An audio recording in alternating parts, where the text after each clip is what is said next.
Me llamo Amalia Fuentes. Tengo 66 años. Y durante la última década, mi mundo ha girado en torno a 4 pequeños que, en teoría, no me toca criar. Cuando mi esposo se fue de este mundo, pensé que mis años dorados serían tranquilos cuidar mi casita en un barrio humilde de Ciudad Juárez, reunirme con mis amigas para tejer en el grupo de la parroquia, tal vez hacer un viajecito con mi comadre Rosa de vez en cuando, pero no, me convertí en el pilar de mi hijo Javier y su esposa Clara, sosteniendo un hogar que parecía desmoronarse cada vez que yo no estaba. Las mañanas comienzan antes de que salga el sol. Sirvo cereal en los platos. Me aseguro de que cada niño esté vestido y con zapatos que realmente les queden. Sofía, de 14, no para de quejarse por un proyecto de historia. Damián, de 11, golpea un lápiz contra la mesa sin cesar. Elías, de 8, revuelve el refrigerador buscando algo de comer. Y la pequeña Lilia, de 6, se aferra a mi pierna antes de que pueda tomar un sorbo de café. Manejo el caos como puedo. Preparo lonches, los llevo a la escuela y trato de que el coche no se convierta en un campo de batalla lleno de mochilas y tareas perdidas. Cuando los niños se van, la casa queda tan silenciosa que puedo escuchar mis propios pensamientos. La ropa espera a ser lavada, los trastes a ser fregados. Los pisos nunca parecen quedarse limpios. Ir al mercado estira mi pensión al límite, pero compro lo que los niños necesitan sin dudarlo, porque nadie más lo hará. Las tardes se desdibujan entre tareas escolares, meriendas y discusiones sobre quién se queda con el último jugo. La cena es la misma rutina de siempre, las mismas sonrisas cansadas y el entendimiento tácito de que cuando Javier y Clara lleguen, la casa funcionará sola. Quiero a esos niños con todo mi corazón. De verdad, los he cuidado en fiebres. He aplaudido en sus pequeñas obras escolares y los he visto crecer con orgullo. Pero con los años, un peso silencioso se ha asentado en mí. Mi vida se ha desvanecido en la de ellos. Mis días se miden por las necesidades de 4 pequeños que no son míos para criar. A veces me pregunto si alguien nota lo agotada que estoy. ¿Cuánto de mí queda fuera de su caos? ¿Cuántos años puedes dar de ti misma antes de darte cuenta de que tu vida se esfumó?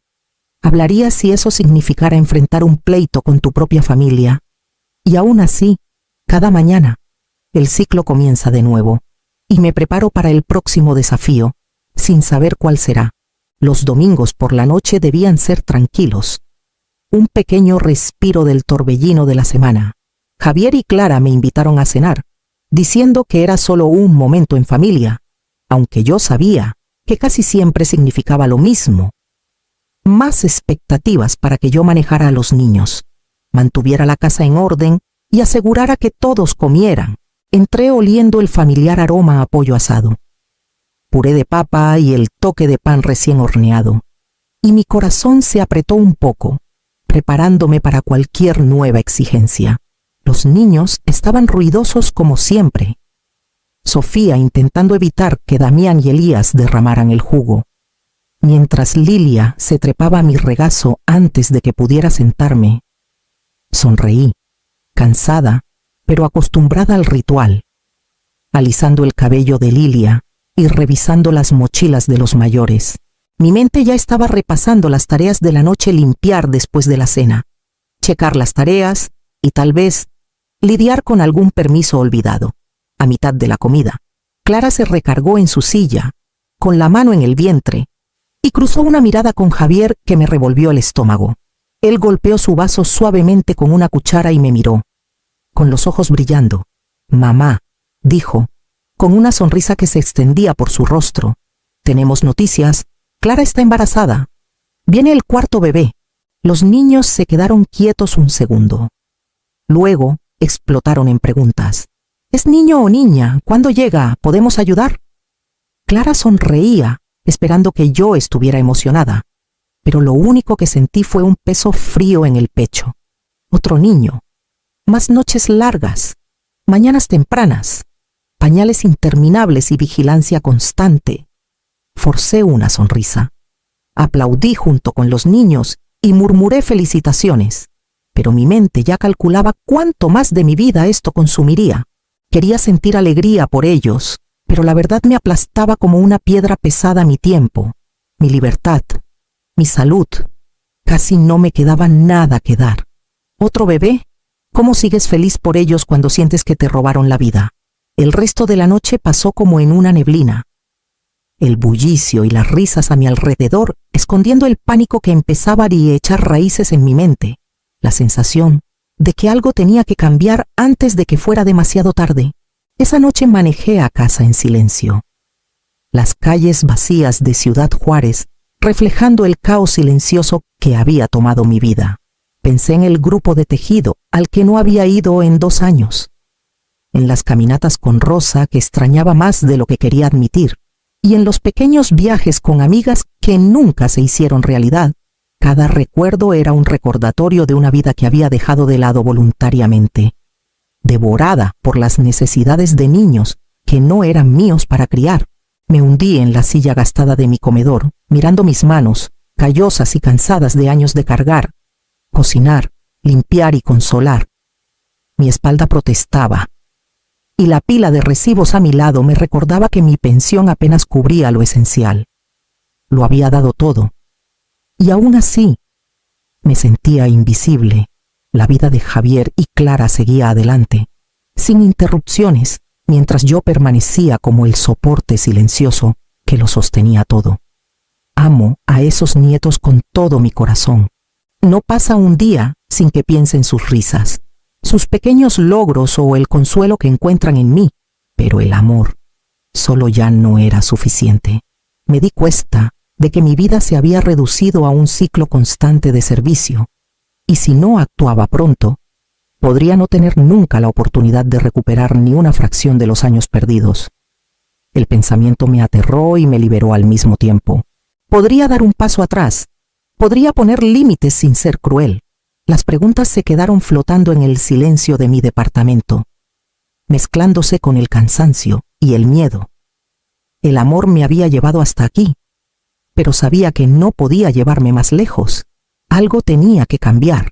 ¿Cuánto tiempo puede el amor justificar renunciar a todo? ¿Cuándo dices finalmente que no? Por la mañana, supe que necesitaba un plan, no solo para sobrevivir al próximo día, sino para empezar a recuperar la vida que me había perdido. La mañana empezó antes de que el sol asomara por los tejados. Ya estaba en la cocina, sirviendo cereal para Sofía, Damián, Elías y Lilia, asegurándome de que cada plato estuviera bien servido y que nadie se quedara con el último pedazo de fruta sin permiso. Vestí a Lilia, peiné a Damián. Le recordé a Elías que se pusiera calcetines que combinaran, y preparé lonches mientras Sofía se quejaba de un proyecto de historia que aún no empezaba. A las 7 salimos por la puerta, con los niños abrochados en sus asientos, mochilas tiradas en la parte trasera, y yo agarrando el volante con una mano mientras tomaba café tibio con la otra. El trayecto a la escuela fue un torbellino de preguntas, burlas y recordatorios. ¿Terminaste tu tarea? Mamá olvidó mi permiso, abue. ¿Puedo ir adelante? Cada semáforo era una prueba de paciencia. Después de dejarlos, fui al mercado. Mi pensión se estiraba lo más posible, pero compré frutas, leche y meriendas, sabiendo que los niños no pasarían la semana sin que yo cubriera los huecos. Cuando regresé a la casa, los cestos de ropa estaban desbordados. Doblé camisas, emparejé calcetines y empecé a preparar la cena para cuando Javier y Clara llegaran. Entraron como si nada. Javier se quitó las botas. Clara revisaba su celular. Ninguno preguntó cómo había ido el día. Los niños pasaron corriendo, emocionados y hambrientos, pero la indiferencia de los padres me pesó en el pecho. Todo el esfuerzo, el agotamiento, las horas asegurándome de que su familia funcionara sin problemas, parecía invisible para ellos. Me moví por inercia, limpiando cereal derramado, fregando encimeras, revisando tareas, revolviendo ollas en la estufa. Mi cuerpo dolía, mis manos estaban ásperas y aún así seguí. Un pensamiento silencioso susurraba en mi mente, No puedo seguir viviendo así para siempre, cuando tus esfuerzos pasan desapercibidos. ¿Cuánto tiempo más sigues dando? Y mientras la noche caía, me di cuenta de que la pregunta ya no era hipotética. Pronto tendría que responderla. A la mañana siguiente, llegué a casa de Javier y Clara como siempre, lista para lidiar con el ajetreo del desayuno y sacar a los niños por la puerta. Sofía ya estaba en la mesa, Damián peleando con sus calcetines, Elías buscando un cuaderno perdido y Lilia aferrada a mi pierna. Me moví por la rutina, preparando tostadas, sirviendo jugo y revisando tareas mientras contaba mentalmente las horas que me quedaban para mí ese día. Cuando Javier bajó, se recargó en la encimera, con los brazos cruzados. «Mamá, tenemos que hablar», dijo, con tono casual pero firme. Clara lo siguió, dejando su bolsa en la mesa con un suspiro. «Con el nuevo bebé en camino, vamos a necesitar más ayuda», dijo ella. «Ya estás aquí casi todo el tiempo. Tal vez deberías ayudar con la renta y el mandado también». Me quedé helada, con las manos apretando el cuchillo un poco más de lo necesario. Renta, mandado. Ya había estado comprando útiles escolares, zapatos y extras que apenas podía costear con mi pensión. «No puedo», dije suavemente, pero la expresión de Javier no cambió. «Mamá, pasas aquí la mitad de la semana. Es lo justo», dijo. Clara añadió: «No pedimos el mundo, solo un poco más de compromiso». Las palabras cayeron sobre mí como plomo. Mi tiempo, mi energía, mi salud estaba al límite, y aún así lo veían como una conveniencia para aprovechar. Mi pecho se apretó, y una mezcla de enojo, frustración y agotamiento burbujeó bajo la superficie. Quería a esos niños con locura, pero la idea de rendir todo por ellos y sus padres era insoportable. Tragué duro y me recordé que tenía límites, aunque ponerlos en palabras parecía imposible. Cuando el amor se vuelve obligación, ¿cómo te defiendes sin culpa? Al final del día, supe que necesitaba hablar con Rosa. Necesitaba perspectiva antes de decidir qué podía y qué quería soportar. Esa noche, caminé al otro lado de la calle hasta la casa de Rosa. Con los hombros pesados por el peso del día, Rosa siempre había sido un apoyo constante, una amiga que sabía cuándo escuchar y cuándo decir verdades que no estaba lista para aceptar. Me dejé caer en su silla con un suspiro, dejando que la tensión del día se deslizara lentamente. «No puedo seguir así», admití, con la voz temblorosa. «Quieren que cubra todo, que pague cosas que apenas puedo, y ahora esperan que dé más tiempo del que ya doy. Me siento atrapada. Rosa». Ella asintió, con ojos suaves pero firmes. «Amalia, tú ya criaste a tu hijo. Eso ya lo hiciste. Has hecho lo que cualquier madre o abuela haría. Amar a esos niños no significa que tengas que perderte a ti misma». Miré mis manos, temblando ligeramente. «Pero si me aparto, si empiezo a decir que no los lastimaré, no arruinaré sus vidas». Rosa estiró la mano sobre la mesa y cubrió la mía. No los estás abandonando. Les estás enseñando, y a sus padres también, que la responsabilidad tiene límites.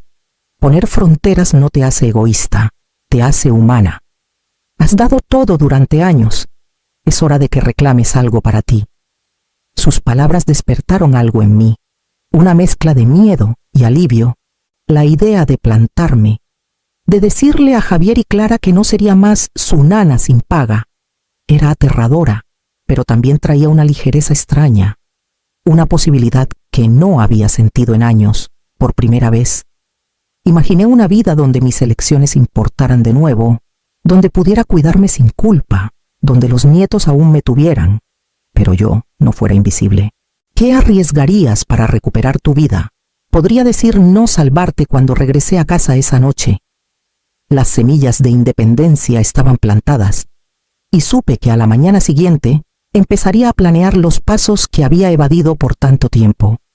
A la mañana siguiente, me senté en mi comedor con un cuaderno, una lista de departamentos para adultos mayores y una calculadora en mano. Cuidadosamente sumé mi pensión contra la renta, los servicios, el mandado y los gastos modestos que ya no podía absorber por Javier y Clara. No era mucho, pero me di cuenta de que, con un presupuesto cuidadoso, podía pagar un pequeño departamento de una recámara, un espacio que por fin sería mío. Durante los siguientes días, llamé a varios lugares, pregunté por disponibilidad y hasta anoté posibles trabajos de medio tiempo en el centro comunitario para complementar mis ingresos. La idea de tener las noches para mí, de volver al tejido o al grupo de caminatas con Rosa, aligeraba mi pecho, aunque el miedo a la confrontación seguía ahí. Cuando finalmente hablé con Javier y Clara, fue durante el desayuno. No puedo quedarme todo el tiempo ya, dije, manteniendo la voz firme. Ayudaré con los niños por las tardes, pero necesito mis noches, y pronto me mudaré a mi propio lugar. Javier parpadeó, incrédulo. O sea, ¿te vas? Su tono no era de enojo, sino de sorpresa. Clara cruzó los brazos, entrecerrando los ojos. Con el bebé en camino. En serio asentí. He dado 10 años. Quiero a los niños, pero no puedo seguir dando cada momento de mi vida. Necesito mi espacio, necesito mi tiempo. Hubo un silencio pesado, tenso, como si mis palabras hubieran roto la calma que siempre esperaban de mí. Podía ver las ruedas girando en sus cabezas, calculando cómo esta decisión los afectaría. ¿Cómo podrían presionarme para que cambiara de opinión?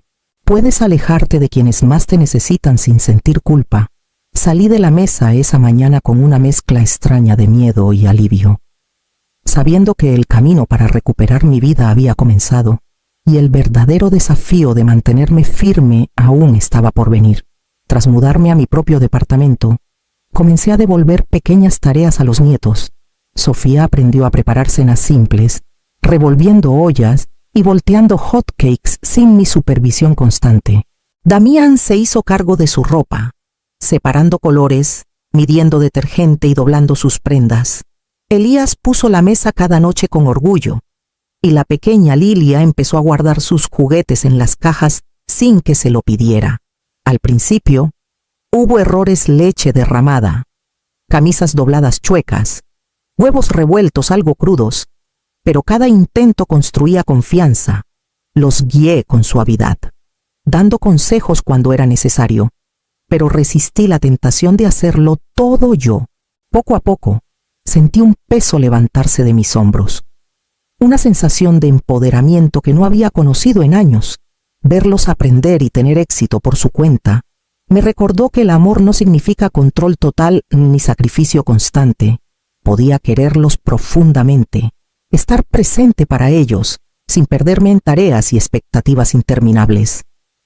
La casa funcionaba mejor que antes. Los niños se volvían más independientes cada día. Me di cuenta de que mi papel había cambiado de cuidadora a mentora, de trabajo constante a guía reflexiva. ¿Cómo enseñas amor sin sacrificarte? Podría soltar ser la mayor lección.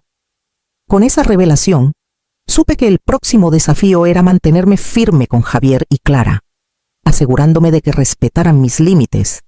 Unos días después de establecer mis nuevos límites, Javier me acorraló en la cocina mientras los niños estaban en la escuela.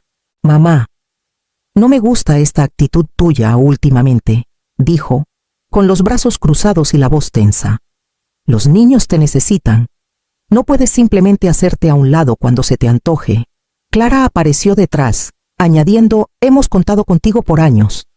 Ahora nos dices que no estarás todo el tiempo». Sentí el nudo familiar en el estómago, pero respiré hondo. «Sigo aquí para los niños», dije con calma. «Los quiero, pero no puedo hacerlo todo ya. No puedo vivir mi vida para ustedes y para ellos. Necesito tiempo para mí. Y los niños necesitan empezar a tomar responsabilidad por lo que pueden manejar». Javier sacudió la cabeza, claramente frustrado. «Son pequeños, necesitan guía, y tú siempre se las has dado». Los ojos de Clara brillaron, pero mantuve mi postura. «Todavía tienen guía», dije serenamente. «Les estoy enseñando a manejar sus tareas, a resolver problemas, a ser independientes. Eso también es guía. Mis límites no significan que los quiera menos. Por un largo momento no hablaron. Luego Javier exhaló fuerte, con los hombros cayendo. Clara negó con la cabeza, pero no dijo nada. No fue una rendición total. Pero la tensión se aligeró. En los días siguientes, vi a los niños adaptarse naturalmente a la nueva estructura. Sofía preparaba la cena sin pedirme cada paso. Damián doblaba la ropa solo. Elías ponía la mesa sin que se lo pidiera. Y Lilia guardaba sus juguetes consistentemente. La casa funcionaba mejor. Y el peso en mis hombros se aliviaba. Podía sentir el equilibrio regresando. Una sensación de empoderamiento junto con el amor que siempre había tenido por ellos. Puedes mantener el amor mientras te mantienes firme. ¿Hasta dónde irías para proteger tu vida? Y mientras me acomodaba en este ritmo, comencé a ver cómo recuperar mi independencia podía coexistir con nutrir a quienes quería. La primera semana en mi nuevo departamento fue surrealista. El espacio era pequeño, una sala modesta, una cocineta y una recámara, pero era completamente mío. Desempaqué mis materiales de tejido, armé un rinconcito de lectura junto a la ventana y hasta puse unas macetas en el balcón. Por primera vez en años, el departamento olía a hogar, no al torbellino constante de tareas y responsabilidades que cargaba en casa de Javier y Clara. Empecé un trabajo de medio tiempo en el centro comunitario, ayudando con tareas administrativas y organizando eventos de vez en cuando. El trabajo era sencillo, pero me dio un propósito fuera del cuidado. Conocí a otros adultos mayores. Compartí descansos para tomar café con amigas y hasta volví al grupo de caminatas con Rosa. Cada noche, regresaba a mi departamento silencioso. El silencio pesado al principio, pero reconfortante con los días. Mantener contacto con los nietos requería coordinación, pero lo hice en mis propios términos. Ayudaba con las tareas por las tardes. Me conectaba por videollamadas cuando no podía estar en persona y, de vez en cuando, enviaba pequeños regalos o útiles, cuidando mi presupuesto. Sofía me hablaba casi todas las noches solo para platicar de su día. Damián mandaba fotos de sus proyectos escolares y hasta la pequeña Lilia sostenía al bebé para que lo viera por la pantalla. Con los límites bien puestos, los niños comenzaron a tomar más responsabilidad en casa. Aprendieron a manejar sus tareas, comidas y rutinas con guía en lugar de intervención constante. Sentí un orgullo y empoderamiento que no había sido posible cuando cargaba con todo el peso del hogar. Por primera vez en años, sentí equilibrio. Podía amar profundamente, estar presente en la vida de mis nietos y aún tener espacio para mí. La independencia y la conexión ya no se sentían como fuerzas opuestas. Podían coexistir. ¿Puede el amor sobrevivir sin rendirse? ¿Cómo recuperarías tu vida si estuvieras en mi lugar? Y mientras veía las luces de la ciudad titilar desde mi ventana esa noche, entendí por fin que recuperar mi vida no significaba abandonar a quienes amaba. Significaba mostrarles y a mí misma cómo se veían la verdadera fuerza y los límites.